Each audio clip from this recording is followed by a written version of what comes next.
ना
चातुर्मासिक प्रवचन प्रारंभ कहाँ से हुए थे याद है?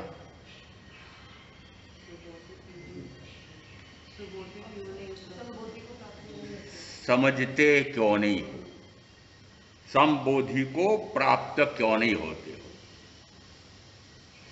संबुद्ध किम न बुद्धि संबोही खलु पेच्चा दुल्हा णो हुवणमंती रात्यो णा सुलभम पुनरावि जीव्यम। प्रारंभ यहां से हुआ था कि समबोधि को, आत्माबोध को, आत्मबोधि को क्यों नहीं प्राप्त हो जाते हो, क्यों नहीं प्राप्त हो जाते हो। संबोधि अन्यत्र अन्य भवों में नहीं होने वाली है, दुर्लभ है, और जो जो रातें व्यतीत होती चली जा रही हैं वे पुनः पुनः लौटने वाली नहीं हैं।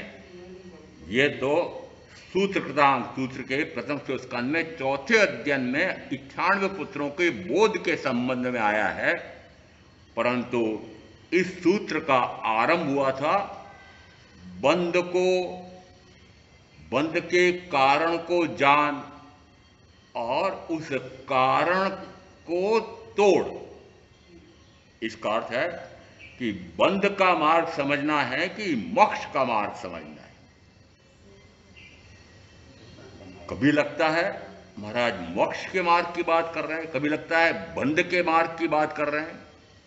क्या मोक्ष का मार्ग और बंध का मार्ग एक दूसरे से विपरीत नहीं है? विपरीत है। बंध का मार्ग है वह निरंतर चतुर्गति में परिभ्रमण कराने वाला है, और मोक्ष का मार्ग है परिभ्रमण से मुक्त कराने वाला है। यदि बंध का मार्ग समझ में आए तो मोक्ष का मार्ग समझ में आएगा, मोक्ष का मार्ग समझना होगा तो बंध का मार्ग भी समझना पड़ेगा। क्यों? क्योंकि पहले मैं जो बंधा हुआ हूं यह मुझे समझ में आए तो मुक्ति का उपाय करूं। क्यों? क्योंकि बंधन में तो फंसा हुआ हूं। बंध भी होता रहे और मुक्त भी होता रहूं, दोनों एक साथ नहीं हो सकते हैं। इस कारण से यहां बंध के मार्ग के साथ मोक्ष का मार्ग, दोनों मार्ग समझने पड़ेंगे। इसलिए उत्तराधीन सूत्रकार यहां प्रथमतः मोक्ष के मार्ग की बात करते हैं। मोक्खमग्ग गयम तच्चम सुनेह जिण भाष्यम चौ कारण संयुक्तम नाण दंशन लक्षणम। ज्ञान और दर्शन लक्षणों वाले चार कारणों से संयुक्त मोक्ष के मार्ग पर गति कैसे होती है, यह तो मुझसे जिनेश्वर भाषित सुनो। जिनेश्वर भाषित ही सुनना है। जिनेश्वर भाषित वे जिन और जिनों में ईश्वर। क्यों? क्योंकि बोध देने का मात्र अधिकार जिनेश्वर तीर्थंकर को होता है, सामान्य केवली बोध देते नहीं है। वे तो अपने आप में ज्ञाता भाव दृष्टा भाव में निरंतर मग्न रहते हैं। फिर ये क्यों बोलते हैं? इनकी मजबूरी है। पूर्व के भाव में इन्होंने तीर्थंकर नाम गोत्र का बंध बांध लिया। बंध तो बंध ही है, चाहे नाम कर्म की अपेक्षा से तीर्थंकर नाम कर्म सर्वोत्कृष्ट कहा जाता है, परंतु बंध ही तो है। और यदि बंध किया है तो फिर उस बंध को तोड़ना पड़ेगा। और तोड़ते कैसे हैं? बोध दे दे करके उनका वह बंध स्वतः टूटता है, तोड़ना नहीं पड़ रहा है। वह वाणी समक्ष में आए मुमुक्षुओं के पुण्य का उदय हो तो खिरे, ये भी एक विशेष बात है। समक्ष में आए उनका पुण्य का उदय हो तो, न तो वाणी खिरे भी नहीं। इसका अर्थ है कि जिस समय वाणी खिरती है उस समय वो तीर्थंकर नाम और तीर्थंकर गोत्र दोनों एक साथ है, आयु भी एक साथ है।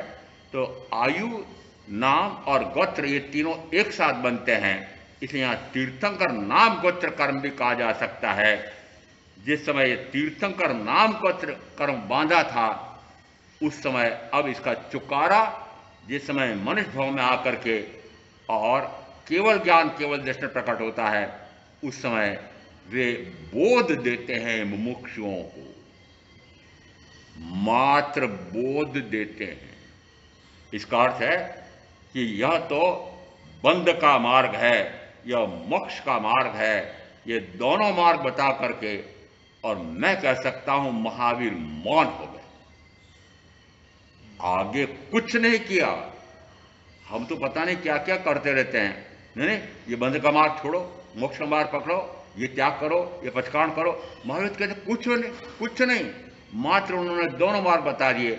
सोचा जाने कल्याणम, सोचा जाने पावगम, उभय में जाने सोचा जम क्षेयम तम समाय। अरे कि यह तो राग द्वेष मोहादि रूप चतुर्विध संसार समुद्र में डूबने का मार्ग है, और यह चतुर्विध संसार से तैर जाने का मार्ग है। दोनों मार्ग बता दिए। सोचा जाने कल्याणम, जिससे कल्याण होता है, आत्मा का कल्याण होता है, वह मार्ग भी बता दिया। और चतुर्विध में डूबने का अहित का मार्ग भी बता दिया। वो अहित का मार्ग भी समझ ले, आत्मा के हित का मार्ग भी समझ ले, आत्मा के अहित का मार्ग भी समझ ले, तो फिर उसको और कुछ कहना पड़ेगा।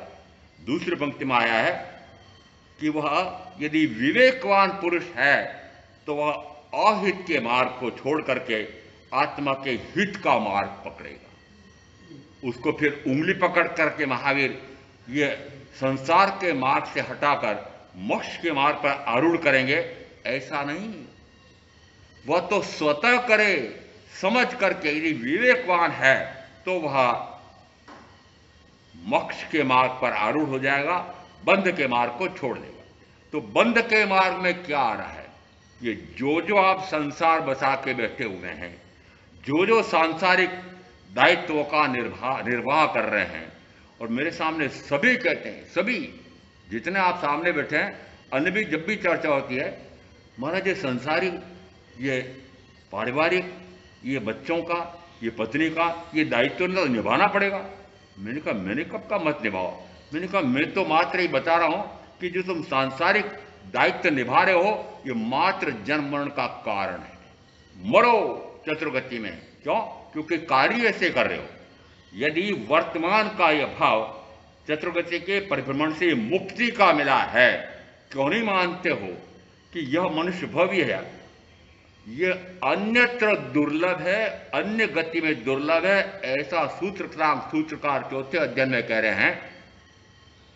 इसका अर्थ है अन्यत्र यानी मात्र मनुष्य गति में ही सुलभ है, और मनुष्य गति में भी मात्र उस समय कि जिस समय मुझे यदि पूर्व के किसी विशिष्ट पुण्य के कारण से केवली की वाणी सुनने का अवसर मिले, तो यदि विशिष्ट पुण्य का उदय है तो समझ लो कि जो जैन कुल में जन्म लेने वाले हैं वे सारे पूर्व के भव में विशिष्ट पुण्य का भी उपार्जन करके आए। सामान्य पुण्य से तो शरीर सुख, 5 इंद्रियों के सुख मिलते हैं। इस विशिष्ट पुण्य से मुझे ये आर्य क्षत्र मिला है। आर्य यानी तीर्थंकर परमात्मा के वचन सुन सकें, ऐसा आर्य वचन सुनने का स्वर्णिम अवसर मिला है। एक स्वर्णिम अवसर मिला है कि मुझे यह रत्न चिंतामणि जैसा मनुष्य भाव मिला। दूसरा स्वर्णिम अवसर मिला है कि मुझे तीर्थंकर की वाणी, और साक्षात नहीं है परंतु तीर्थंकर की वाणी तो भी साक्षात विद्यमान है, वाणी को समझाने वाले सदगुरु भी विद्यमान हों तो मानो परम सौभाग्यशाली हैं। यदि 2 सौभाग्य आपको प्राप्त हो गए हैं तो फिर अब आप क्या कर रहे हैं? ये बार बार इसलिए चेतावनी दे रहा हूं कि क्या करने के लिए इस मनुष्य भाव में आए हो और क्या करने बैठ गए हो। वस्तुतः अभी जो आप मुझे बहाने बना बना कर बताते रहते हो, महाराज अभी ये कार्य करने मरो, उन्हीं कार्यों में ये सारा आयुष का काल व्यतीत हो जाएगा, तो फिर भाव कौन सा होगा? जो कार्य आप कर रहे हैं वो सारा कार्य या तो राग का या द्वेष का। राग और द्वेष में सारे आपके विकार के भाव सम्मिलित हो जाते हैं, ऐसा मान लेना। क्यों? क्योंकि स्थानांक सूत्रकार वापस कहते हैं कि राग में सानांक सूत्रकार कहते हैं कि राग में माया और लोभ सम्मिलित हैं और द्वेष में क्रोध और मान सम्मिलित है। इसका अर्थ है कि राग है तो फिर ये 2 भी हैं, द्वेष है तो 2 भी हैं। इसका अर्थ है कि राग और द्वेष है तो चारों कषाय भी हैं। यदि चारों कषाय हैं और राग और द्वेष है तो क्या राग में, रति में 5 इंद्रियों के भोग नहीं आ गए? यदि 5 इंद्रियों के भोग रति भोग भोगते हैं 5 इंद्रियों के भोग भोगते हैं और निरंतर ये मान रहे हैं कि मैं तो साधक हूं। साधक साधक कैसे हुए? विराधक हुए। यदि तीर्थंकर की वाणी ऐसी है कि ऐसा मत करो, ऐसा करो, कैसे कहा कि मात्र आत्महित का ही कार्य करो, आत्मा के अहित का कार्य मत करो। यहां दोनों मार्ग बताए हैं और साथ में यह कहा कि आत्मा के हित में तो यह है और आत्मा के अहित में यह है। आत्म कल्याण के लिए यह है, आत्मा का निरंतर चतुर्गति में परिभ्रमण, ये इस कारण से होता है। अब क्या करोगे? वस्तुतः यदि दोनों मार्ग आपके सामने आ गए हों, आपने अभी जो मार्ग चुन रखा है, यह एक बड़ा शब्द अच्छा आया हुआ है हमारे यहां पर भी, हमारे आगमन में भी है, गृहस्थ धर्म। तो अभी आप कौन से धर्म का निर्वाह कर रहे हैं? गृहस्थ धर्म का कर रहे हैं ना। धर्म है वो। घर गृहस्थी का कार्य करना, क्या वो धर्म है? महापाप। तो महाराज जी दुनिया कैसे चलेगी? दुनिया कैसे चलेगी? एक भाई, मुझे नाम भी लो तो कोई अंतर नहीं पड़ता है, नवनीत नाम है, अब तो 50 के आसपास हो गए हैं, कुंवारे भी रहे हैं, और जब भी उनसे हरिहर नगर जाते तो मिलने आते हैं तो बात तो करते ही करता हूं। मैंने कहा आप क्या भावना है? महाराज यदि ये सारे के सारे मनुष्य मोक्ष चले जाएंगे तो फिर संसार कैसे चलेगा? मैंने कहा ऐसी सोच वालों से ही संसार चलता है। किस सोच वाले? संसार। जिनको संसार चलाना है वे निश्चित रूप से संसार में रहेंगे, और संसार तो, लोक तो निश्चित मानना कि अनादि से है, अनंत काल तक चलता रहेगा। पर मुझे सोचना है, क्या मुझे अनंत काल तक निरंतर जन्म मरण का दुख कहीं उठाते रहना है क्या? यदि जन्म मरण के दुख से दुखी हुए हों, जन्म और मरण के बीच में आने वाले दुखों से दुखी हुए हों, तो फिर जन्म मरण से मुक्ति का उपाय सोचना पड़ेगा। और उपाय एकमात्र है कि जन्म और मरण का कारण यह कर्म है, कर्म का कारण मोह है, मोह के बीच राग और द्वेष है, तो फिर राग और द्वेष को मिटाना पड़ेगा। परंतु राग, द्वेष और मोह, उनके पीछे पृष्ठभूमि है, बल है अज्ञान, अदर्शन और मिथ्यात्व का। अज्ञान, अदर्शन और मिथ्यात्व। अज्ञान ज्ञानावरणीय कर्म के उदय से अपने आप को तो अपने आप का जानता नहीं है और पराय को अपना जानता है। यह अदर्शन अपने आप के दर्शन गुण से अपने आप को तो देखता नहीं है और पराय को अपने रूप देखता है। दर्शन मोहनी, जिस समय ये ज्ञानावरणीय कर्म का उदय आता है उसी समय दर्शनावरणीय कर्म का उदय आता है। जिस समय ज्ञानावरणीय दर्शनावरणीय कर्म का उदय आता है उसी समय दर्शन मोहनी कर्म का उदय आता है।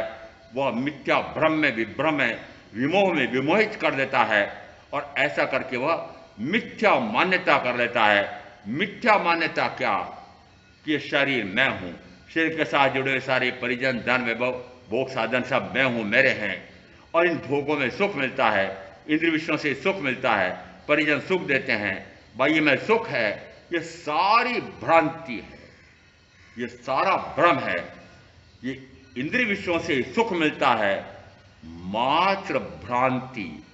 वेदांत में कहा कि जिस समय ईश्वर ने इस सृष्टि की रचना कर दी, एक पुरुष से एक स्त्री बना तो दिया, तो उन्होंने कहा इनको मजा कैसे आएगा? वो मजा तब आएगा जब माया हो। तो माया की रचना की, माया यानी उनको निरंतर ये लगता रहे कि सत्य है, परंतु सत्य नहीं, वो माया है। माया कौन सी? ये यही माया है, ये काया की माया। वस्तुतः ये काया को मैंने जो अपना मान रखा है, यही मैं स्वयं मेरे छल से चला जा रहा हूं, स्वयं मेरे छल से चला जा रहा हूं। मैंने मान लिया कि काया मैं हूं, ये भ्रांति पाल ली, और काया मैं हूं ऐसा मानते से इसके साथ रहे हुए जितने भी सगे संबंधी, परिजन, धन, वैभव, भोग साधन, सारे ये सारे के सारे मैंने अपने मान लिए। सूत्रकार प्रथम स्कंद में पहली 5 गाथा आया है कि जीव जहां जहां जाता है, जहां जहां जन्म लेता है, जिन जिन के बीच रहता है, उन्हें अपना जानता है, उन्हें अपना मानता है और उनसे ममत्व करता है, मूर्छा करता है, और यही बंध का कारण है। अब पता लगाना कि जिन जिन के साथ रहते हो, जहां जन्मे हैं, जहां जन्मे यानी माता पिता, फिर जिन जिन के साथ रहते हो, आगे जितने सगे संबंधी गिना हो, सारे सगे संबंधी, ये सारे सगे संबंधी, ये जिन जिन से आपने ममता और मूर्छा कर रखी है, इसका अर्थ है कि जो ममता और मूर्छा है वही बंध का कारण है। और क्या इस प्रकार की ममता और मूर्छा तोड़ना चाहते हैं? यदि ममता और मूर्छा तोड़ना चाहते हैं तो पहले यह पक्का करना पड़ेगा कि ये काया ही मेरी नहीं है। सबसे पहले क्या पक्का करना पड़ेगा? ये काया मैं नहीं हूं, यह मात्र पुद्गल परमाणु का स्कंद रूप है, और मैं तो ज्ञान कंद रूप हूं, मैं तो अनंत ज्ञान का धनी हूं, और यह अनंत वर्ण गंध रस स्पर्श के अनंत पुद्गल परमाणुओं का स्कंद है। मैं ज्ञान गण पिंड, यानी जो पिंड बनाओ तो उस पिंड में एक एक परमाणु, एक एक प्रदेश, यह मात्र ज्ञान रूप है। इसका अर्थ है कि मैं कौन? कि मैं जीव कहो कि आत्मा को, मैं कौन? आत्मा। यदि आत्मा है तो का आत्मा तो मात्र ज्ञान का पिंड है, मात्र ज्ञान, और कुछ नहीं है, इसमें और कुछ नहीं है। यहां का यदि ज्ञान है तो सामान्यतः हम कहा करते हैं कि 5 इंद्रियों के माध्यम से जिस समय हम अनुभव करते हैं तो कहते हैं ये 4 इंद्रियों से तो जाना जाता है और 1 इंद्रिय से देखा जाता है, एक अनिंद्रिय से अनुभव किया जाता है। तो 5 इंद्रियां और मन के माध्यम से जो जानना, देखना, अनुभव हो रहा है, ये जो अनुभव हो रहा है, ये जो जानना, देखना, अनुभव हो रहा है, ये किसका हो रहा है? आपने यदि इन 5 इंद्रियों यानी 4 इंद्रियां जानने के लिए, 1 इंद्रिय देखने के लिए, 1 इंद्रिय सम ही मन, यह अनुभव करने के लिए, ये 3 माध्यम आपने मान रखे हैं, मन वचन काया। इनके माध्यम से जो आपको अनुभव में आएगा, यदि ये 3 पुद्गल है तो इन 3 के माध्यम से, मन वचन काया के माध्यम से, 5 इंद्रियां मन के माध्यम से जो अनुभव में आएगा वह मात्र पुद्गल होगा। बहुत सारे ग्रंथ भरे पड़े हैं, मन का निग्रह हो जाए, मन नियंत्रण में आ जाए, मन जीते सब जीते। अरे मन बेचारा पुद्गल है, इसको क्या जीतना है? हमारे यहां मन को कोई महत्व नहीं दिया है। जिस समय आत्मा किसी पुद्गल का मनन करता है उस समय वह मन कहलाता है। मनन मेरा कार्य है, परंतु मैं मनन करने के लिए माध्यम चुनता हूं मन को, और मन मनोवर्णा का बना हुआ है, पुद्गल है। जिस समय इस पुद्गल का सहारा लेता हूं तो पुद्गल ही अनुभव में आएगा। पुद्गल का अनुभव लेते लेते क्या आपको अनंत काल नहीं हो गया? हो सकता है कभी मात्र 1 इंद्रिय रहा, कभी 2 इंद्रिय वाला रहा, 3, 4, 5, फिर छठा मन। यदि जिस समय जो इंद्रिय मिली होगी, मैंने उस इंद्रिय के माध्यम से अनुभव किया होगा, तो वो अनुभव में क्या आया उस समय? यदि इन 5 और 6 के माध्यम से आप जो अनुभव करेंगे वो मात्र पौद्गलिक होगा, पुद्गल। और अभी भी आप यही कार्य कर रहे हैं। अब इसके स्थान पर अनुभव किसका करना है? तो यह अनुभव अपने आप का करना है, और अपने आप का जब अनुभव करना होगा तो फिर 5 और 1 6, या कहो मन वचन काया, इन तीनों से परे हटना पड़ेगा। ये तो बड़ा मुश्किल है। मन से भी परे हटना, मनन भी नहीं करना। देखो हाँ, मनन भी नहीं करना है। यदि मनन किया आपने, मैं शुद्ध चैतन्य स्वरूपी आत्मा हूं, यह शरीर आदि रूप मैं नहीं हूं, ये रागादि भाव कर्म रूप भी नहीं हूं, मैं ज्ञानावरणादि द्रव्य कर्म भी नहीं हूं, मैं इन तीनों पौद्गलिक तीनों पुद्गल इनसे पूर्णतः भिन्न शुद्ध चैतन्य स्वरूपी आत्मा हूं, जिसमें ऐसा मनन कर रहे हैं, वो मनन शब्द रूप है। मनन शब्द रूप है, और जब तक शब्द रूप है तब तक आत्मा का ज्ञान हुआ। मात्र आत्मा कैसा होता है, शरीर कैसा होता है, इसकी भिन्नता का भेद करने के लिए मैंने आगम के आगम मान लो रट लिए हों, तब भी कोई सार नहीं निकला, कोई सार नहीं निकला। जो जानति अपणम असुई शरीरादु तच्चिदो भिन्नम जानक रूप स्वरूपम सो सत्थम जान दे सब्वम। जो जानति अपण, कि जो आत्मा को जानता है, कैसा जानता है? अशुचिमय शरीर से पूर्णतः भिन्न जानता है। जो जानति अपणम असुई शरीरादु तच्चिदो भिन्नम, कि इस अशुचिमय शरीर से पूर्णतः भिन्न आत्मा हूं, ऐसा जिसने जान लिया। जानक रूप स्वरूपम, फिर ऐसा जान करके वास्तव में किसको जानना है? कि जिसका रूप और स्वरूप कुछ नहीं है, मात्र वह अरूपी है, उसका रूप ही नहीं है। उसमें न शब्द है, न वर्ण है, न गंध है, न रस है, न स्पर्श है। किसमें? जीव की परिभाषा देते समय दो एक व्याख्या प्रगति में स्कंद प्रवर्तक को बताया कि अनंत ज्ञान पर्यावान, अनंत दर्शन पर्यावान, अनंत चारित्र पर्यावान है। इसका अर्थ है यहां मात्र 3 गुण आए हैं, चौथा गुण कहां चला गया? अब आगे वापस इसी 2:10 में आचार्य इस व्याख्या प्रगति सूत्र में कि आत्मा कैसा है, कि अवर्णमय, अगंधमय, अरसमय, अस्पर्शमय है। इसका अर्थ है कि जो भ्रांति पाली हुई है कि वर्ण गंध रस स्पर्श गुण वाला मैं हूं, तो यहां एक नकारात्मक परिभाषा भी साथ में दी। सकारात्मक परिभाषा तो हुई कि मैं ज्ञान, दर्शन, सुख, वीर्य संपन्न हूं, परंतु नकारात्मक परिभाषा इसलिए दी कि भ्रांति टूटे। क्यों? कि अनंत काल से भ्रांति पाल रखी है कि यह वर्ण गंध रस स्पर्श का मिट्टी का पुतला ये मैं हूं, ये मैं हूं। इस प्रकार का मैं पना छूटा है क्या? इसके साथ जब तक आयुष का काल है तब तक बंधा तो रहना पड़ेगा, परंतु क्या भाव से इससे छूट गए हैं?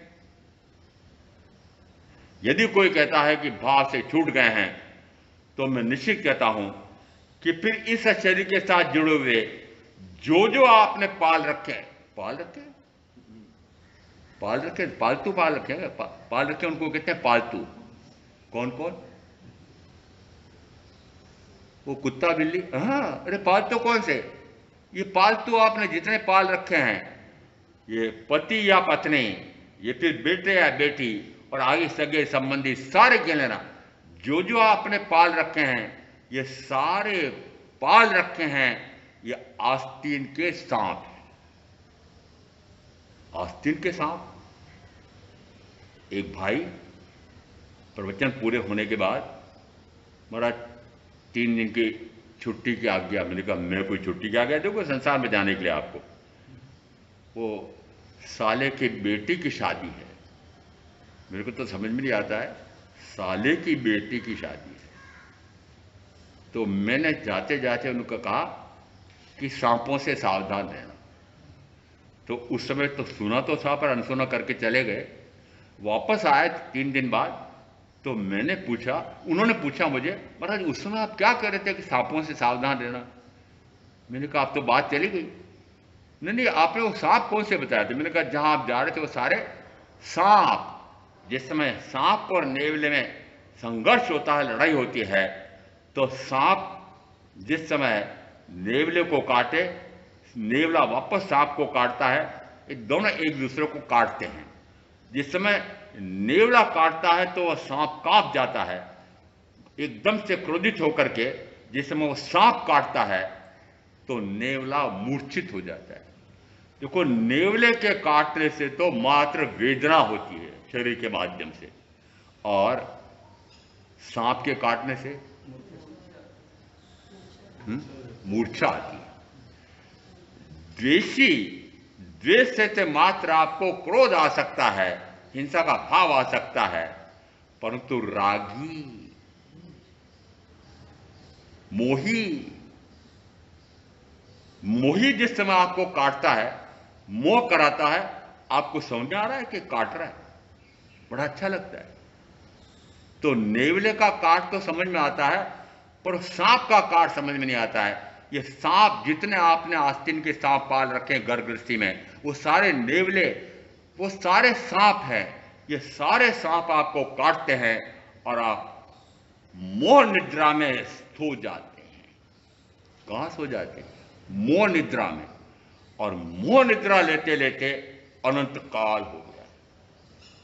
और यदि इस दो प्रकार के विशिष्ट स्वर्ण में अवसर मिले हैं, उस समय भी यदि आपकी ये मोह ममता, ये मोह की मूर्छा ये नहीं टूट रही है, तो मान लेना दोनों स्वर्णिम अवसर आपने खो दिए। दो स्वर्णिम अवसर कौन से, याद रखना, चिंतामणि रत्न जैसा तो मनुष्य भाव और तीर्थंकर परमात्मा की वाणी सदगुरु के माध्यम से सुनने का स्वर्णिम अवसर। यदि दो अवसर मिले हैं और मात्र ये मोहियों की ममता से मूर्छित पड़े रहेंगे, और जब तक मूर्छित पड़े रहेंगे तब तक मान लेना निरंतर कर्म का, अनंत कर्म का बंध और अनंत भव भ्रमण का अनंत दुख। समझ लेना, जो जो आपने पाल रखे हैं वो सारे एक दूसरे को मोह में फंसा रहे हैं, राग में फंसा रहे हैं। निश्चित मानना कि मात्र आपको कर्म में फंसा रहे हैं। अभी बड़ा अच्छा लग रहा है, बड़ा अच्छा लग रहा है, जिस समय वो प्रेम करती है, प्रेम करता है, प्रीतमा प्रीतम, बड़े अच्छे लगते हैं। परंतु जिस समय वापस ये छठी नार की सातवीं नार के में दोनों जाएंगे, एक छठी में जाएगी, एक सातवीं में जाएगा, उस समय जिस समय वो मार खाएगा, जिस समय वह 10 प्रकार की तो क्षित्रज वेदना और न जाने कितने प्रकार की वे वेदना अन्य भोगते हैं, उस समय सोचो कि जो मैंने पूर्व में सुख प्राप्त किया था, वो सुख प्राप्त करके मैंने अच्छा लगा था, मुझे वह सुख, वो सुख जब प्राप्त किया था वो अच्छा लगा था, अच्छा लगते से राग किया था, बुरा लगते से द्वेष किया था, उसका फल क्या आ रहा? उसका फल आ रहा है चतुर्गति। और राग और द्वेष मूल है, राग और द्वेष मूल है। राग और द्वेष के साथ उसमें पृष्ठभूमि धक्का देने वाले ये ज्ञानावरणी, दर्शनावरणी और दर्शन मौनी है। इसका अर्थ है कि ढैया, ऐसा ढैया आपने पाल रखा है, कहते शनि के ढैये से तो मुक्त कोई फंस जाए तो उसका पूरा जीवन जब तक शनि का ढैया रहता है तब तक दुखी हो जाता है, न धन मिलता है, न ऐश्वर्य मिलता है, दुखी दुख दुखी दुख, शनि का ढैया। या आपने भी शनि का ढैया पाल रखा है, ज्ञानावरणी, दर्शनावरणी और मोहनी में से दर्शन मोहनी, ढाई हो गए। और शतरंज में वो ढाई घर कूदने वाला वो घोड़ा बड़ा महत्वपूर्ण होता है। ये ढैया इतना महत्वपूर्ण होता है कि जिस समय जब तक ये ढैया हावी है तब तक निश्चित मानना कि चारित्र मोहनी कर्म का भी उदय आएगा। और चारित्र मोहनी आपको या तो राग में ले जाएगा, या द्वेष में ले जाएगा, या तो माया में ले जाएगा, या लोभ में ले जाएगा, या क्रोध में ले जाएगा, या मान में ले जाएगा, या 5 इंद्रियों में रति में ले जाएगा, या आरती में ले जाएगा, हिंसादि 18 प्रकार के पाप में ले जाएगा। निश्चित है कि सारे पाप कर्म कराने के लिए निमित्त आ रहे हैं, और वो निमित्त आपने स्वयं ने खड़े किए। जिस समय बाहर में आपके सामने कोई निमित्त आता है, उस समय वो निमित्त के कारण से आपको सुख मिलता है, तो उस समय तो फिर भी आप सर्वजनी होते हैं, सुख मिल रहा है। परंतु जिस समय उस निमित्त के कारण से दुख मिलता है, एक कल भाई आए थे परिवार के साथ, पेट में पानी भर गया, जब तक वो पानी निकले नहीं समझ में आ रहा था। कहते 100-150 प्रकार की तो जांचें हुई और समझ में नहीं आ रहा है कि क्या गड़बड़ हुई है। और इसके बाद फिर 150 प्रकार की जांचें करने के बाद चिकित्सक को लगा इसके पेट में पानी भर गया है। इतने तड़फन, कहते हैं 4 दिन तक हाय हाय हाय हाय सारे घर को माथे उठा लिया, परिजन परेशान, वो भी परेशान, परिजन भी परेशान, ये हाय हाय क्यों हो रही, ये दुख क्यों आ रहा है। ये कौन से कर्म के फल से? वेदनी कर्म के फल से। वेदनी कर्म बंधा किससे? तो प्रमुखता से यह दूसरे जीवों को दुखी करने के कारण से बंधा है। सामान्यतः तो यदि मैं कोई भी विकार का भाव करता हूं तो 7-8 प्रकार के कर्म का बंध होता है। उसमें यदि विकार का भाव है तो ये वेदनी कर्म ये साता रूप भी होता है, असाता रूप भी होता है। तो 5 कर्म विपरीत से विपरीत तब बनते हैं, 4 घाती कर्म और एक वेदनी में से ये असाता वेदनी। इसका अर्थ है कि जो जो आप अभी कार्य कर रहे हैं वो सारे कर्म, मैंने कहा जिस समय इंद्रिय विषयों के सुख मिले होंगे उस समय तो हंसते हंसते भोगे थे, और जिस समय अब दुख आया है तो रो रो करके भोग रहे हो। चेतावनी दी मैंने कहा रो रो के भोग रहे हो। आते से चेहरा, माता पिता थे, एक छोटा भाई था, चेहरा ऐसा मासूम लटका हुआ, दुखी। मैंने कहा दुखी क्यों हो रहे हो? और जब दर्द होगा तो दुखी तो होगा ही होगा। मैंने कहा दर्द दर्द की जगह है, उस समय क्यों नहीं याद करते हो कि जिस समय इतनी वेदना इतनी वेदना इतनी वेदना कि उस वेदना के कारण से शरीर की मृत्यु हो जाती है। इस प्रकार के चाहे कुछ ही उदाहरणों, तब भी हमारे सामने चेतने के लिए उदाहरण तो हैं। सिर पर धगधगाते हुए अंगारे हैं, वो 2 घड़ी की वेदना कैसी हुई होगी? जिस समय सिर पर गीला चमड़ा कस करके बांधा हुआ है और जेठ महीने की 12 बजे की धूप में उसको खड़ा कर दिया है, उस समय वो चमड़ा कसा जा रहा है, उस समय उन मितारी मुनि को कितनी वेदना हो रही होगी। जिस समय 500 खंडक ऋषि के शिष्यों को जिस समय घाने में पीला जा रहा था, तो जिस समय घाने में पीला जा रहा हो, शरीर का तो नाश हो रहा है, उस समय उनको कितनी वेदना हो रही होगी। जिस समय खंडक ऋषि की चमड़ी उतारी जा रही थी, उस समय उनको कितनी वेदना होती हो रही है। जिस समय उन पांडवों को 12 वर्ष का वनवास मिला, उस समय उनको कितनी वेदना हो रही होगी। इसका अर्थ है कि जो वेदना वो 12 वर्ष के पांडवों के वनवास से, जो 12 वर्ष के वनवास, 14 वर्ष का वनवास राम को, बताओ राम को 14 वर्ष के वनवास में कितने दुख आए। इसका अर्थ है कि जिस समय वह दुख आता है उस समय दुख से दुखी होता है, सुख आता है उस समय सुख से सुखी होता है। दुख देने वाले के प्रति द्वेष का भाव, क्रोध का भाव, हिंसा का भाव करता है। सुख देने वाले के प्रति राग करता है, रति करता है, मोह करता है। दोनों में जन्म मरण, दोनों में अनंत कर्म का बंध और अनंत जन्म और मरण। यदि इस भाव में आए हैं, इस भाव में आकर के अब यदि सदगुरु के माध्यम से केवल प्रगट वाणी का श्रवण हुआ है, ज्ञानावर्णी कर्म को क्षीण किया हो, दर्शनावर्णी कर्म को क्षीण किया हो, तो दर्शन मोहनी कर्म भी क्षीण होता है। जिस समय दर्शन मोहनी कर्म क्षीण होता है उस समय सम्यक का प्रकाश होता है, और सम्यक का प्रकाश हो जाए उसके बाद यदि वह सर्ववृत्ति संयम लेता है, और सर्ववृत्ति संयम ले चाहे न ले, परंतु उस समय यदि इस प्रकार से असाता वेदनी कर्म का उदय आता है, उस समय क्या भाव होगा? सम्यक्ति को क्या भाव होगा?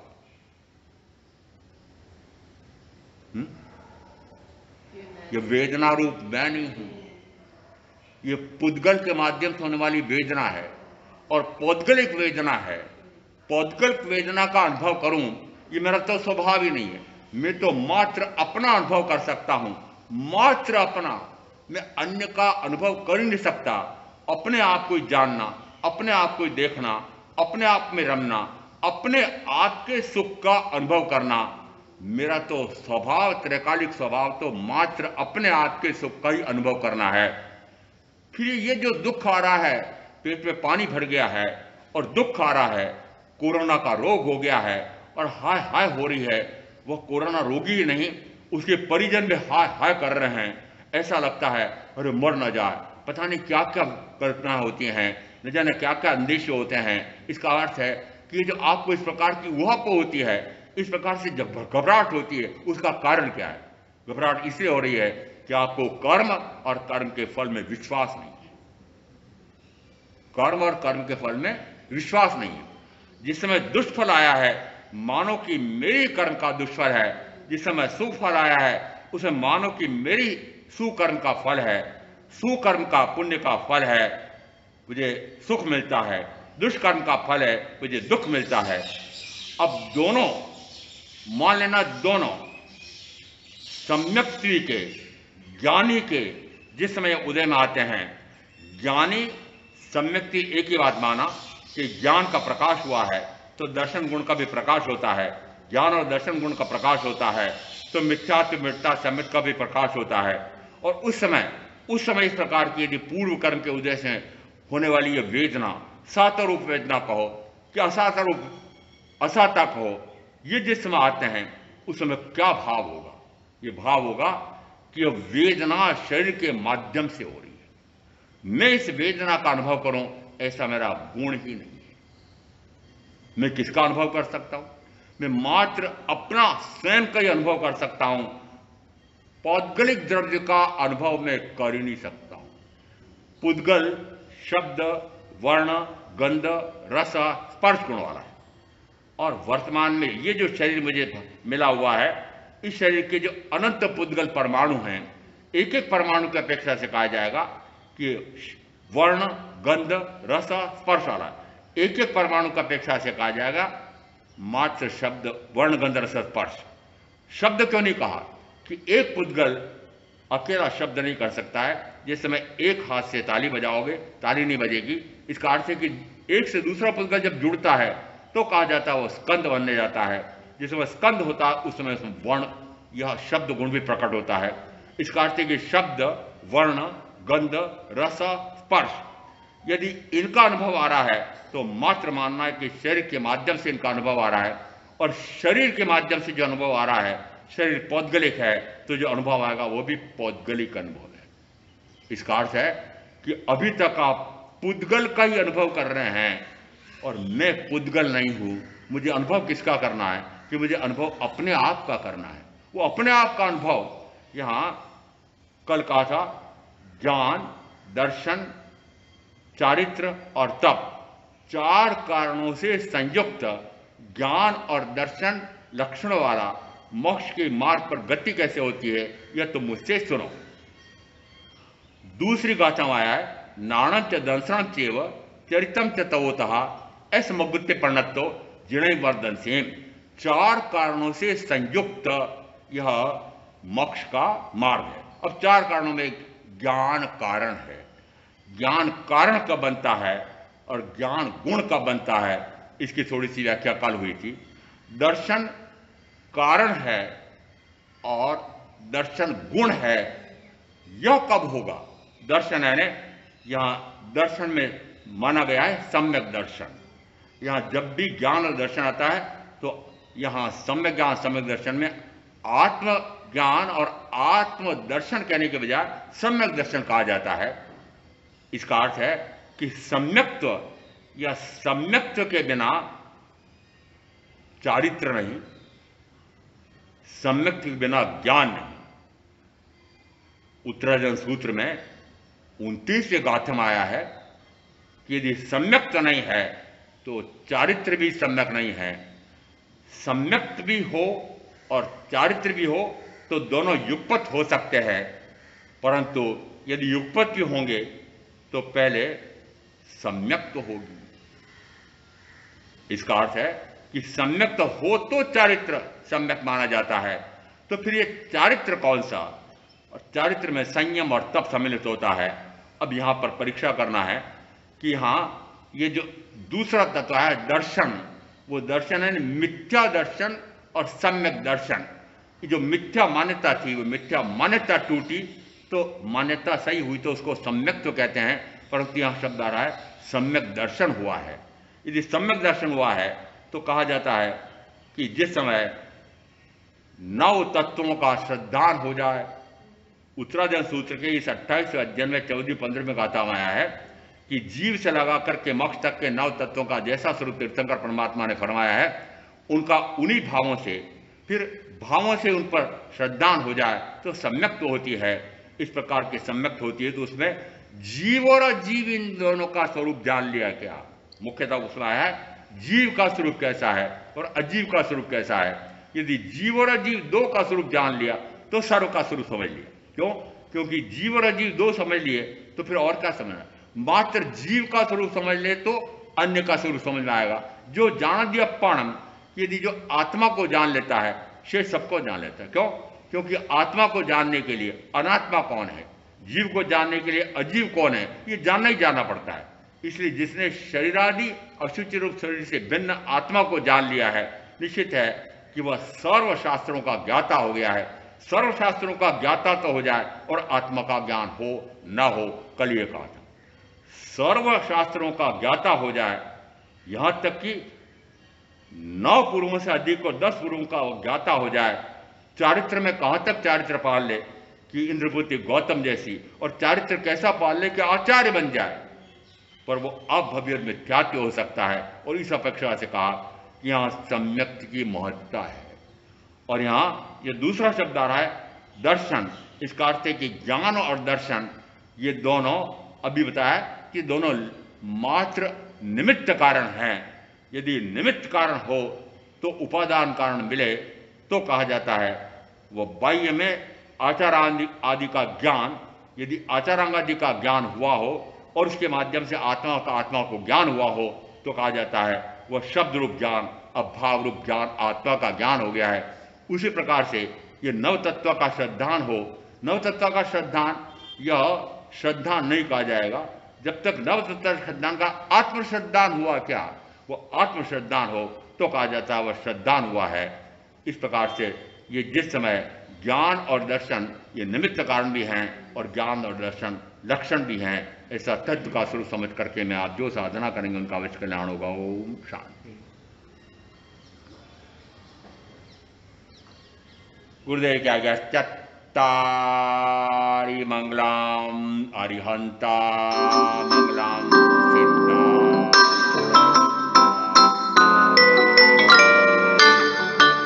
मंगलम चत्तारि लघुत्तमा अरिहंता लघुत्तमा सिद्धा लघुत्तमा साहु लघुत्तमा केवली पणत्त दमलघुत्तमा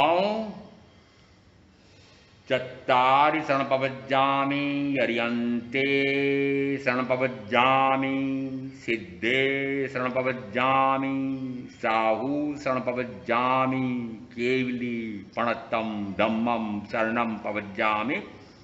4 मंगलिक 4 उत्तम 4 शरणा और शरणा नहीं कोई जो भव्य प्राणी आदरे तो अक्षय अमर।